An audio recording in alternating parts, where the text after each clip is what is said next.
Hello everybody, welcome to the 4-part Blender or whatever part Blender course on VFX Creation.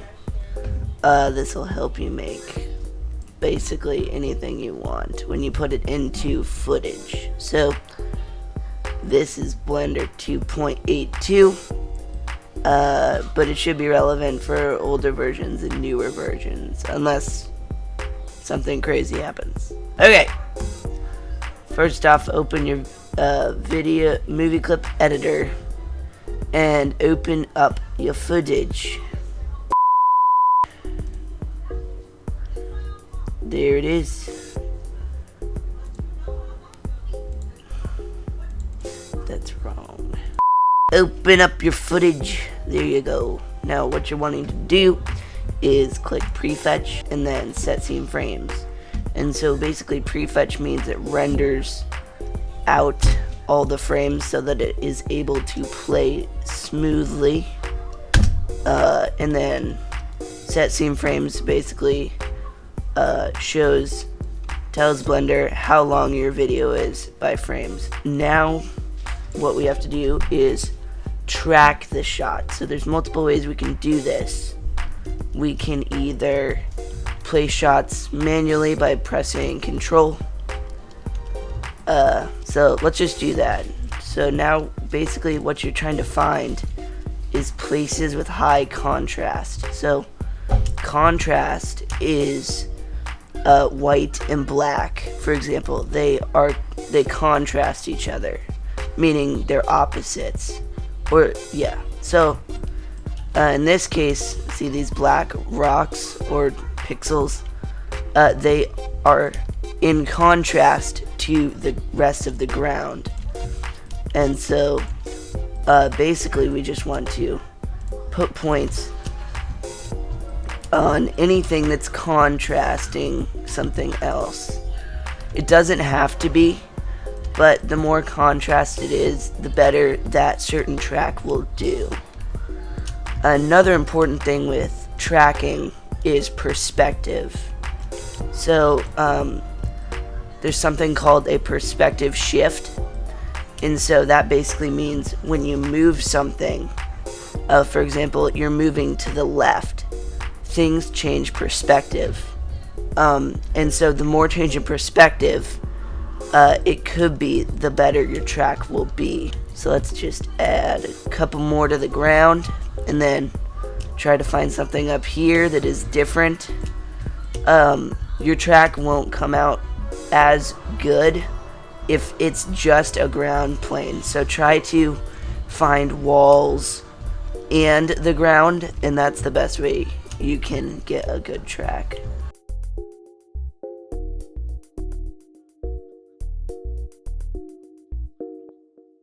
Now I have this footage in the description so that you can download and follow along. Okay, so we have a lot of tracking markers.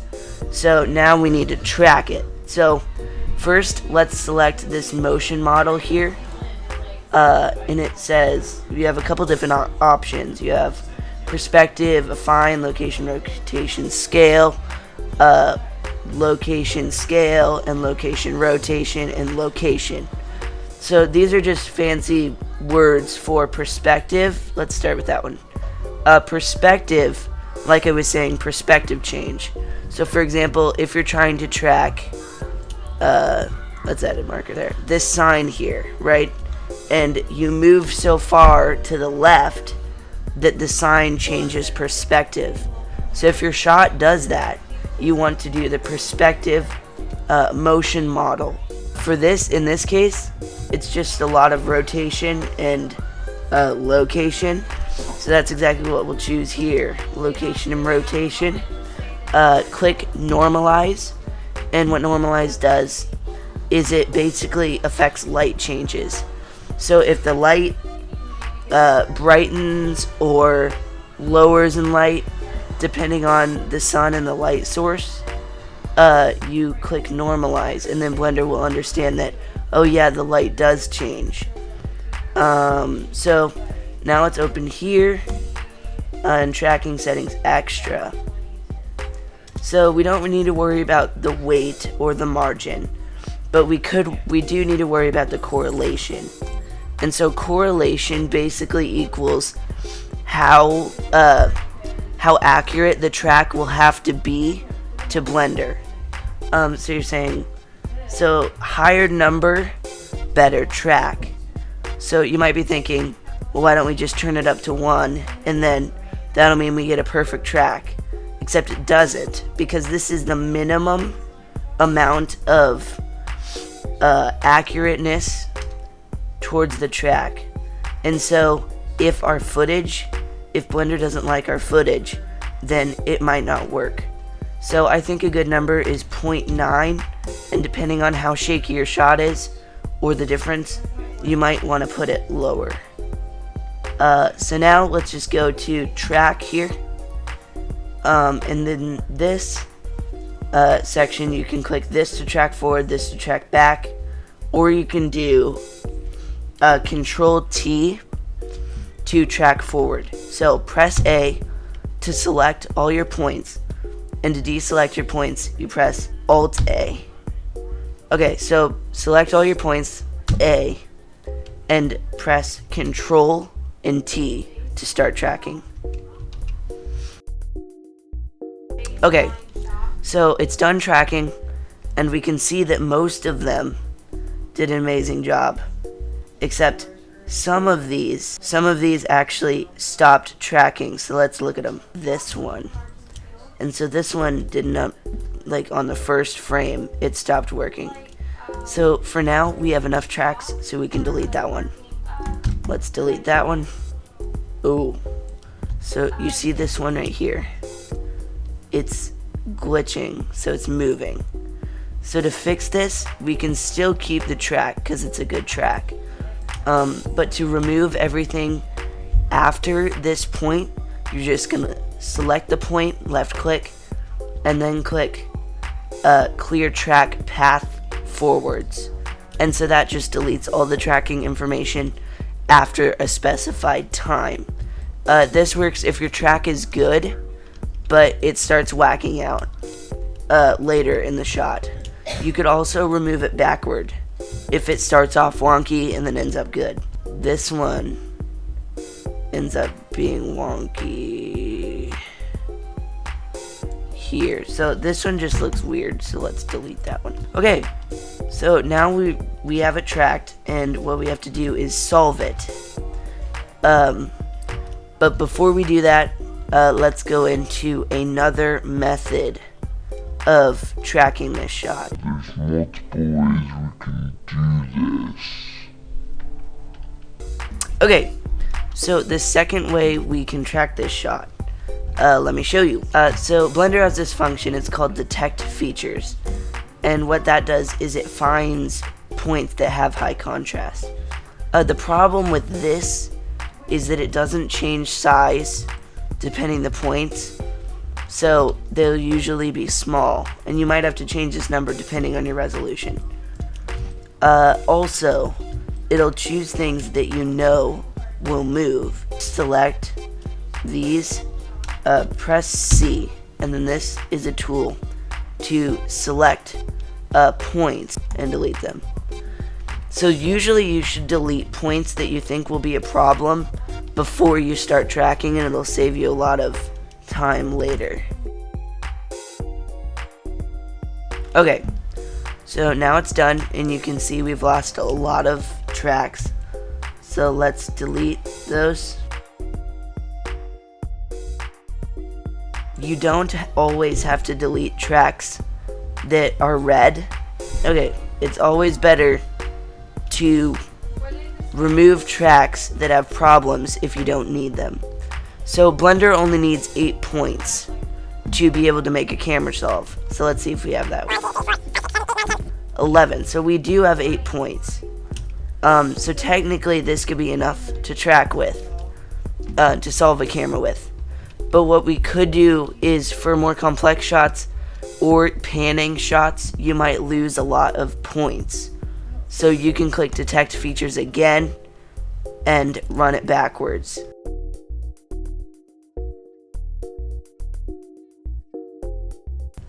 Okay, so let's delete all these.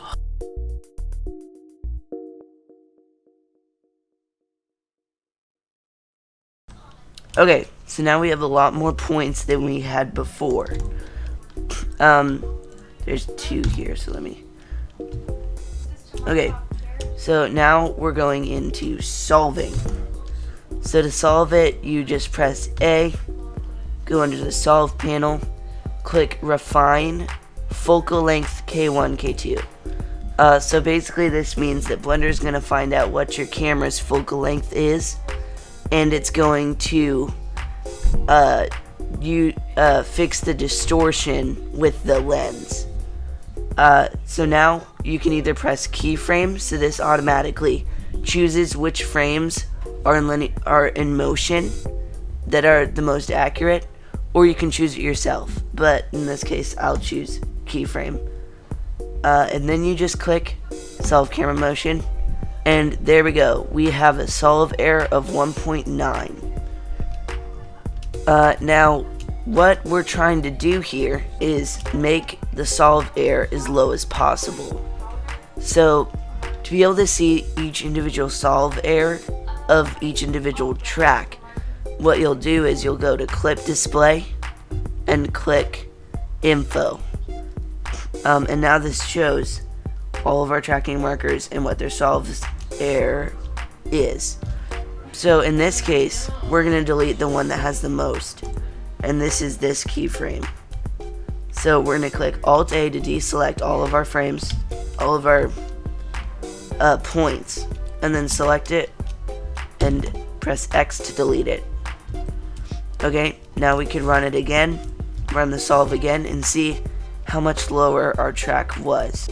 Okay, that's way better. We're at 0.1 now, which is a almost perfect track. So now the next step is to create a 3D scene based off of this, so that we can put our objects into our footage.